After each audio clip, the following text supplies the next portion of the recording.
15,000 की भीड़ है। अब इसलिए जनता चाह रही है परिवर्तन, जो पहले की सरकार है उसको हटाना। लग रहा है मैम कि ये मतलब वोट में तब्दील होगा ये मतलब भीड़, या फिर मतलब क्या लग रहा है? मुझे तो लगता है, मुझे उम्मीद है कि ये भीड़ जो है वोट में कन्वर्ट होगा और कोशिश आगे जारी रहेगी, प्रयास जारी रहेगी, जद्दोजहद किया जाएगा तो इंशाल्लाह जरूर कामयाबी मिलेगी। एक चिंगारी लग चुकी है, ये चिंगारी एक दिन भड़केगी। आज 75 साल में अगर 2 दशक को छोड़ दिया जाए तो यहाँ जात धर्म, हिंदू मुसलमान, मंदिर मस्जिद के नाम पर वोट हुआ। और यही मैसेज जाता है कि लोग जो पुरानी सरकार से उग चुके हैं, अब लोग बदलाव चाहते हैं, अब लोग कुछ नया चाहते हैं। सब कोई अपने बच्चों के भविष्य के लिए परेशान है। अब तक जो है सबके बच्चे पलायन कर रहे हैं। जो मेरे यहाँ तो 80 से 90% लोग पलायन ही कर रहे हैं, तो सबके बच्चे ही बोलेंगे। हमारे बच्चे यहाँ शादी करते हैं, 9 दिन 9 रोजी नहीं खाता है, फैक्ट्री में काम करने चले जाता है, बाप मर जाता है, चेहरा देख नहीं पाता है। ये उसके बारे में सोचो। सियासत में, सियासत और मजहब को कहीं भी आने देना चाहिए। प्रशांत जी ने एक नया सपना देखा है कि धर्म जात इस सब से उठ करके एक विकास की राजनीति होना चाहिए। हिंदुस्तान में और हरिजन यानी दलित के बाद अगर मुसलमानों का इस कदर मतलब क्या कहते हैं दुर्दशा है, तो कहीं ना कहीं आप अपने पैगंबर के रास्ते से, उनकी बातों से दूर हो गए हैं। प्रशांत जी का उद्देश यात्रा में जैसा बयानबाजी हुआ, ये काबिल तारीफ़ और रश्क वाली बात है कि आप लोगों ने नेता तो बहुत देखा होगा, लेकिन प्रशांत भैया जैसा नेता नहीं देखा होगा। मुसलमानों को यहाँ पर राजनीति करनी चाहिए, वो 45% हिंदू जो सेकुलर हैं उनके साथ मिल करके।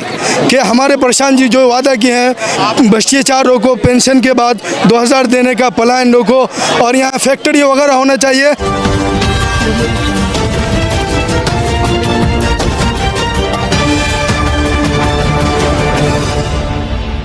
भीड़ क्या कहलाती है आज की, जो ये देख रहे हैं कि हजारों के तादाद में जो भीड़ इकट्ठा हुआ है, मतलब ये पोखली के मैदान में, क्या कहना चाहेंगे? देखिए यहाँ 15,000 की भीड़ है। अब इसलिए जनता चाह रही है परिवर्तन, जो पहले की सरकार है उसको हटाना, जन स्वराज को लाना। ये पूरा करीब 15,000 का भीड़ जन स्वराज का है, और ये भीड़ है जो बिहार में जो बदहाल सरकार है उसको चेंज करना। क्या लग रहा है सर, ये वोट में तब्दील होगा या फिर ये भीड़ मतलब सिर्फ ऐसा ही भीड़ है? ये जितने भी लोग यहाँ आए हैं सब जन स्वराजी हैं, तो जो आए हैं वो जन स्वराजी हैं, तो वोट में तब्दील होगा। और हम लोग 243 सीट पर लड़ेंगे और जीत के दिखाएंगे। क्या लग रहा है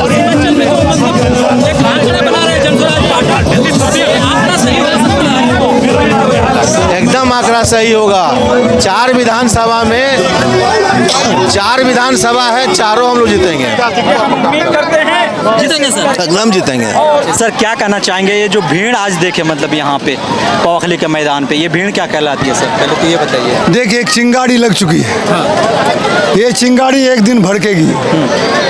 आज 75 साल में अगर 2 दशक को छोड़ दिया जाए तो यहाँ जात धर्म, हिंदू मुसलमान, मंदिर मस्जिद के नाम पर वोट हुआ।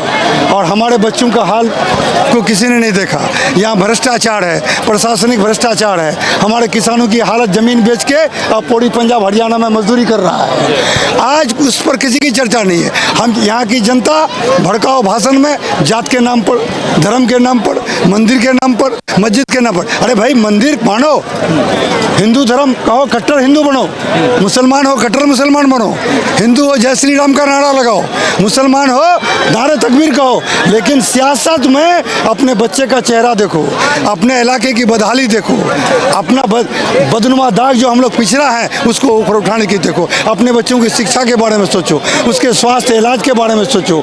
ये बेरोजगारी है, हमारे बच्चे यहाँ शादी करते हैं, 9 दिन 9 रोजी नहीं खाता है, फैक्ट्री में काम करने चले जाता है, बाप मर जाता है, चेहरा देख नहीं पाता है। ये उसके बारे में सोचो। सियासत में, सियासत और मजहब को कहीं भी आने देना चाहिए। प्रशांत जी ने एक नया सपना देखा है कि धर्म जात इस सब से उठ करके एक विकास की राजनीति राजनीति होना चाहिए, बिहार को बदलने की राजनीति है। ये तो अभी एक चिंगारी है और आने वाले दिनों के ये आग का रूप लेगी और बिहार में परिवर्तन होके रहेगा।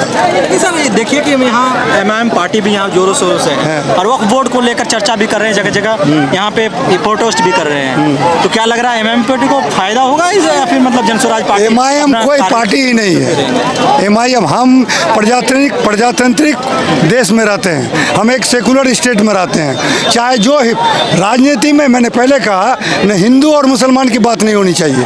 हमारा जब संविधान है, जिस तरह हम कुरान को नहीं मानेंगे, मुसलमान नहीं कहलाएंगे, मोमिन नहीं कहलाएंगे, गीता रामायण को नहीं मानेगा वो हिंदू नहीं होगा। तो इसी तरह देश का संविधान है, संविधान को नहीं मानेगा वो देश का गद्दार है, देश का वो देशद्रोही है। तो आप अगर सियासत में खुले मन से मुसलमान इस्लाम की बात करते हैं या जय श्री राम या हिंदू की बात करते हैं तो मेरे ख्याल से दोनों नाजायज़ है, दोनों नाजायज़ है। सियासत में इससे ऊपर उठ के बात करनी चाहिए, विकास की बात होनी चाहिए, पिछड़ेपन को दूर करने की बात होनी चाहिए, शिक्षा की बात होनी चाहिए, स्वास्थ्य की बात होनी चाहिए, पलायन रोकने की बात होनी चाहिए। आज ये बात नहीं हो रही है। अब लोगों को समझ में आ गई है, बिहार की जनता अब जाग चुकी है और जितनी भी क्रांतियाँ हुई है हिंदुस्तान में उसको की शुरुआत बिहार से हुई है। हमने अंग्रेज़ों को यहीं से क्रांति किया और यहीं से भगाने का काम किया। और इसी तरह जब आप सोचेंगे कांग्रेस राज में भ्रष्टाचार चारों तरफ बढ़ गया तो जयप्रकाश बाबू ने यहीं से आंदोलन किया। तो बिहार की बदलने की शुरुआत इसी बिहार से हुई है। बिहार मेरा शुरुआत है, हम पूरे हिंदुस्तान को लक्ष्य में रखे हैं। अच्छा सर, एक अंतिम सवाल यहाँ पे सर, ये कैंडिडेट किसको मतलब लाया जा सकता है? मेरा कैंडिडेट कोई बाहुबली नहीं होगा, मेरा कैंडिडेट कोई धनबली नहीं होगा, मेरा कैंडिडेट कोई बड़े बाप का बेटा नहीं होगा। मेरा कैंडिडेट इस समाज से होगा जो समाज को बदलने की सोच रखता है, गरचे वो पैसे वाला नहीं हो, उसको समाज को बदलने की उसको सोच होनी चाहिए और समाज के लोगों का उसको समर्थन होना चाहिए। ऐसे ही कैंडिडेट होगा, वो कोई बाहुबली नहीं होगा, कोई धनबली नहीं होगा, कोई जाति आधारित नहीं होगा। चाहेंगे सर ये भीड़ क्या कहलाती है आज जो यहाँ पवाखाली के मैदान में?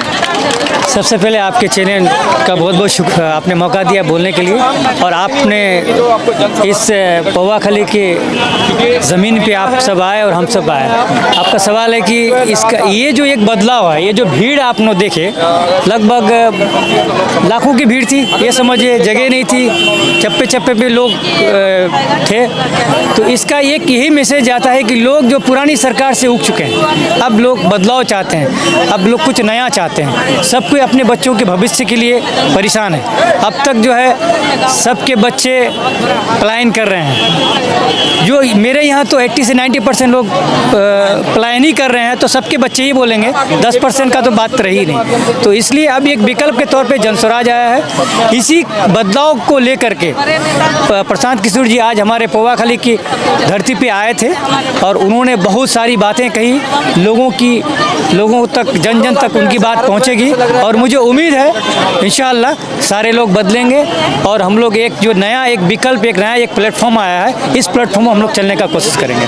क्या लग रहा है सर, क्या कहेंगे मतलब जनता यहाँ की क्या? देखिए जनता का सोच तो आप भीड़ को देख के अंदाज़ा लगा ही सकते हैं कि क्या जनता सोच रही है। जनता का ये मिजाज बन गया है कि हम लोग को बदलाव चाहिए, ठीक है। बदलाव के लिए इतनी भीड़ जमी थी मोहब्बत में, कोई पैसा दे के ये भीड़ मंगाई हुई भीड़ नहीं है, ठीक है। और सभा के तरह जो बीजेपी के सभा में जाते हैं और कहीं कितने पार्टी की सभा जो होती है तो पैसा दे के बुलाया जाता है, लेकिन वो ये सभा जो आज जो देखे जनसैलाब जो देखने को मिला, आज का ये जनसैलाब बताता है हमारे किशनगंज की जनता और सीमांचल की जनता को बदलाव चाहिए। और ये पुरानी सरकार से और जो भी 15 साल 20 साल 17 साल राज कर चुके हैं, इन नेताओं से उब चुकी है। अब हम लोग नया विकल्प के तौर पर प्रशांत किशोर जी को देख रहे हैं और जनस्वराज को देख रहे हैं। इस जनस्वराज में हम लोग मुस्तैदी के साथ काम करेंगे और इंशाल्लाह जो है बदलाव मुमकिन है। कहना चाहेंगे मैम, सबसे पहले तो ये भीड़ के मतलब देखो आपको कैसा लगा ये बताइए। जी, ये भीड़ देख के तो मेरा मन बहुत ही बाग बाग हो गया कि लोगों के अंदर, हम जो कहते हैं कि सीमांचल में किशनगंज में जनस्वराज का प्रभाव नहीं है, तो ये भीड़ ये साबित करता है कि लोगों के अंदर प्रभाव है, लोगों के अंदर एक उम्मीद की किरण जागी है कि जो प्रशांत किशोर जी बिहार बदलाव के नाम पर जो इतनी मेहनत कर रहे हैं, इतनी मुशक्कत कर रहे हैं, तो लोग उन पर विश्वास जता रहे हैं। मैम ये पैसों से तो बुलाई हुई भीड़ नहीं है। देखिए ऐसी बात नहीं, पैसों से बुलाई हुई भीड़ चंद मिनटों के लिए रहती है फिर चली जाती है, लेकिन इस भीड़ ने सुबह से लेकर अभी शाम के 6 बज रहे हैं, 6:30 बज रहे हैं, उस वक्त से यहाँ जमी हुई है। प्रशांत किशोर किशोर जी को उन्होंने सुना और काफ़ी खुशी, और उस आपने देखा ही होगा कि किस तरह से लोग उनको सुन रहे थे, कितने जज्बाती होकर लोग हाथ पे हाथ उठा रहे थे, तालियां बजा रहे थे। तो इससे यही अनुमान लगाया जाता है कि लोग जनसुराज को इस बार मौका देंगे। जैसे कि ये उत्सुक होकर आए थे और एक मतलब आस लेकर आए थे, क्या ये इसकी आस, अगर जनसुराज पार्टी जीतती है तो इसकी आस बनी रहेगी या फिर उसकी आस में पानी फिर जाएगी? देखिए, ये तो उम्मीद पर दुनिया कायम है। हमें उम्मीद है और पूरा भरोसा है कि जनसुराज इसको पूरी प्रयास करेगी कि लोगों को फायदा ज़्यादा से ज़्यादा पहुंचाए और अपने वादों पर अटल रहे और अपने वादों पर कायम रहे। और इसके तमाम नेता जो हैं जनसुराज के, वो इस पर मतलब अटल रहे। लग रहा है मैम कि ये मतलब वोट में तब्दील होगा ये मतलब भीड़, या फिर मतलब क्या लग रहा है? मुझे तो लगता है, मुझे उम्मीद है कि ये भीड़ जो है वोट में कन्वर्ट होगा और कोशिश आगे जारी रहेगी, प्रयास जारी रहेगी, जद्दोजहद किया जाएगा तो इंशाल्लाह ज़रूर कामयाबी मिलेगी। ओबीसी साहब भी अब यात्रा करके गए हैं यहाँ की, जो कि मतलब वक्फ बोर्ड को लेकर क्या लग रहा है कि मतलब मुसलमान फिर वक्फ बोर्ड की तरफ जाएंगे या फिर इस ऐसे जैसे मतलब अब प्रशांत जी मतलब कह रहे थे कि आपने मतलब रोजगार के लिए, पलायन रोको के लिए वोट किया था, क्या इस पे जाएंगे या फिर मतलब वक्फ बोर्ड की तरफ जाएंगे? यहाँ वक्फ बोर्ड जो है ये हमारी गलतफहमी है कि ये सिर्फ मुसलमानों का ही मुद्दा है। ये वक्फ बोर्ड सिर्फ मुसलमानों का मुद्दा नहीं है, ये तमाम जात, हमारे तमाम अल्पसंख्यकों का मुद्दा है, हमारे तमाम छोटे बड़े तबकों का। आज ये बात मुसलमानों पर आई है, कल ये और दूसरे मजहब के लोगों पर जाएगी और अल्पसंख्यक पर जाएगी। तो इसके लिए सिर्फ मुसलमान ही सपोर्ट नहीं कर रहे हैं। आप देख सकते हैं कि 232 विधायक जो है वहाँ से संसद में जो है इसका खिलाफ आगे बढ़े थे, तो उसमें सिर्फ मुसलमान ही नहीं थे, सारे कौम, सारे तबके के लोग थे। तो ये कहना गलत होगा कि वक्फ बोर्ड के लिए सिर्फ मुसलमान ही खड़े हो रहे हैं। सबका साथ है और हिंदुस्तान एक लोकतांत्रिक देश है। यहाँ पे सिर्फ एक आबादी से काम नहीं चलेगा, यहाँ सभी समुदाय के लोग जब तक एकजुट नहीं होंगे तो यहाँ बिहार में बदलाव मुमकिन नहीं है, हिंदुस्तान में बदलाव। जैसे कि अभी प्रशांत किशोर जी भाषण में कह रहे थे कि जिसका जितना हिस्सेदारी उसको उतना मतलब पॉलिटिक्स में हिस्सा मिलना चाहिए। क्या लग रहा है, आप एक महिला एकलौती और ऐसा विधानसभा से मतलब चुनाव लड़ने का भी तैयारी भी कर रही है, जहाँ तक मुझे अगले इंटरव्यू में आपने बताया, यहाँ से महिला अभी तक मतलब विधानसभा मेरे ख्याल में तो नहीं आए हैं। तो क्या लग रहा है, आप उसी विधानसभा से उतारने का सोच रही हैं? जी, मैं क्या लग रहा है, टिकट मिलेगा या फिर आप पे भरोसा? बहादुरगंज विधानसभा से मैं आना चाह रही हूँ और इस उम्मीद पर आ रही हूँ कि मुझे टिकट इंशाल्लाह जरूर मिलेगा। मेरी जो मेहनत है पार्टी के पीछे, मैंने जो इतना अपना दिन रात अपना तन मन धन इस पार्टी में लगाया है, तो मुझे इस पार्टी से पूरी उम्मीद है और वो मुझे ज़रूर टिकट देगी। और मुझे अपनी महिलाओं का, अपने लोगों का भी काफ़ी फुल सपोर्ट मिल रहा है, तो मैं इसमें लड़ना जरूर चाहूँगी। क्या कहना चाहेंगे, आज जो यहाँ भीड़ देख रहे थे, कहीं ना कहीं मतलब एमआईएम पार्टी का भी मतलब ये 2 दिन पहले यहाँ पे जो सभा करके गए हैं वक्फ बोर्ड को लेकर, क्या वो वक्फ बोर्ड को लेकर था और ये मतलब पॉलिटिक्स को लेकर था?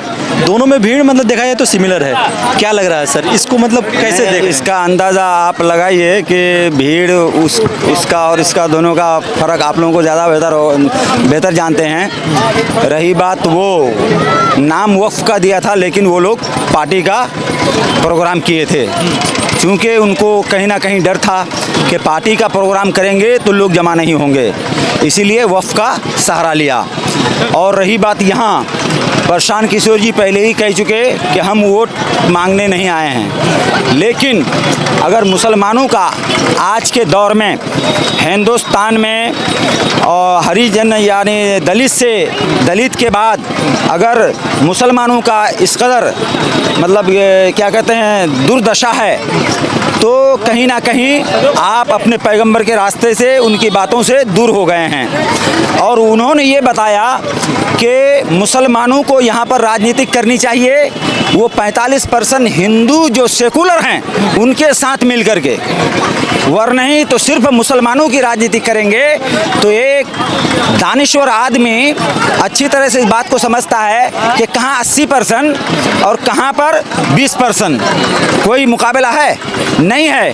तो इसी के बीच और एक सवाल है सर, मतलब जहाँ नीतीश कुमार पे सवाल उठते हैं कि कुर्मी जबकि 14% लेके 14% या उससे भी कम है कहीं, हाँ तो सरकार बना रही है और वो सत्ता में है, तो मुसलमान क्यों नहीं बना सकते सर? ये भी तो सवाल नहीं। ये देखिए, वो कुर्मी जो 13% 14% वो हैं, उनको लेकर के करते, उनका मुसलमान साथ हो गए, समझे कि नहीं?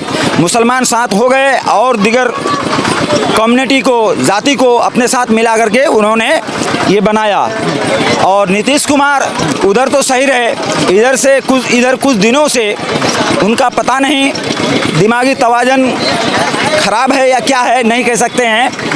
और तो उन्होंने कुछ गलत फैसले लिए जिससे आज मुसलमान ही नहीं बल्कि हर सेकुलर इंसान उनसे खफा हैं। जैसे वक्फ का मामला है, उसमें उनके एमपी लोगों ने वोट देने का काम किया, उस काला कानून को पारित करने का काम किया, इसलिए लोग नाराज़ हैं। अब नीतीश कुमार का चैप्टर क्लोज हो चुका है। अब यहाँ पर नए उम्मीद और नए ऊर्जा और नई किरण के साथ जन स्वराज पार्टी, जो जनता की पार्टी है, ये प्रशांत किशोर के रूप में जनता के सामने आई है। और ये जो भीड़ देख रहे हैं, उन्हीं को देखने के लिए आई थी और सुनने के लिए आई थी। और मैं ये उम्मीद करता हूँ कि लोगों के समझ में उनकी बात आई होगी और लोग यकीनन मंथन करेंगे और प्रशांत किशोर जी को के साथ होंगे और जन स्वराज को आसमान के शिखर तक पहुँचाएंगे। क्या लग रहा है सर, ये भीड़ वोट में तब्दील होगी? देखिए, इतनी भीड़ जो होती है यकीनन समर्थकों की ही होती है। उसमें कुछ लोग कम होते हैं, कुछ लोग देखने के लिए भी आते हैं, लेकिन इतनी भीड़ देखने के लिए नहीं आती है। इसमें ज़्यादातर लोग समर्थक ही होते हैं जो आते हैं और अपने किसी नेता को बधाई देना चाहते हैं, उसका स्वागत करना चाहते हैं। चाहेंगे जन स्वराज पार्टी का जो यहाँ पे मतलब जनसभा था, उद्घोष यात्रा था, क्या कहना चाहेंगे उसको लेकर? ये सबसे पहले मैं आपका बहुत शुक्रिया अदा करता हूं कि आपने इस बारे में पूछा। मैं अपना खुद से परिचय दे दूं कि मैं जन स्वराज से वहानी प्रमुख हूं। मेरा नाम MD नवाज सरवर हुआ। मैं पोठिया प्रखंड से बिलोंग करता हूं। मेरे भाई, जैसा कि यहाँ पे आप लोग देखें कि प्रशांत जी का उद्घोष यात्रा में जैसा बयानबाजी हुआ, ये काबिल तारीफ़ और रश्क वाली बात है कि आप लोगों ने नेता तो बहुत देखा होगा, लेकिन प्रशांत भैया जैसा नेता नहीं देखा होगा। यहाँ पे जो है बहुत सारे लोग आकर के हिंदू मुस्लिम को तोड़ने की बात करते हैं। यहाँ तोड़ने वाली बात नहीं है, बल्कि जोड़ने वाली की बात है। और दूसरी बात यह है कि जो गद्दियों में बैठ कर के और जनसभा, बड़े बड़े जनसभा में जा कर के जब कहते हैं कि हम सीमांचल की बात करते हैं, तो मैं उनको कहना चाहता हूँ कि आप पहले पटना की उन नाला और जो गरीब तबके के लोग स्टेशन रोड नाले पर ज़िंदगी गुजार रहे हैं, पहले उनकी खबर कीजिए और तब सीमांचल की बात कीजिए। दूसरी बात यह है कि हमारे प्रशांत जी जो वादा किए हैं, भ्रष्टाचार रोको, पेंशन के बाद 2000 देने का पलायन रोको और यहाँ फैक्ट्री वगैरह होना चाहिए। तो मैं यहाँ आपके चैनल के माध्यम से मैसेज देना चाहता हूँ कि आने वाले टाइम में जो इलेक्शन है, आप जन स्वराज की सपोर्ट करें और अपनी बच्चों की मुस्तकबिल के लिए एक मरतबा ज़रूर मौका दें।